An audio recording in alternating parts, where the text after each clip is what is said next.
अस्सलाम वालेकुम। आए धरती से प्यार करते हैं और मोहब्बतों को शुमार करते हैं। लगे हैं गोद माँ की ये आंगन को बहार करते हैं। ये एक मेरी पुरानी नज़म के शेर थे जो मैंने धरती माँ पे लिखे थे। आज फिर इसी को ज़हन में रख के कुछ तब आजमाई की है, आपसे भी शेयर करते हैं। तो अर्ज़ किया है, धरती से जुड़ेंगे, धरती से अपनी हम ऐसे जुड़ेंगे, मानिद शजर हैं हिजरत न करेंगे। उड़ जाए हैं अपने परिंदों की तरह, शिकवा नहीं कोई गिला न करेंगे।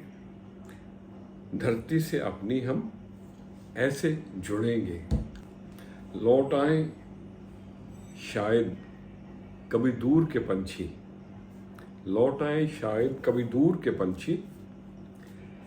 इंतज़ार की लज्जत मन में भरेंगे, गर्मी कभी सर्दी कभी रंग सावन के, गर्मी कभी सर्दी कभी रंग सावन के।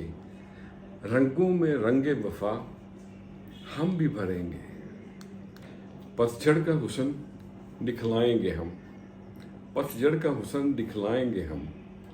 बहारों का जिक्र खज़ाओं में करेंगे, धरती से अपनी हम ऐसे जुड़ेंगे, मानिद शजर हैं हिजरत न करेंगे।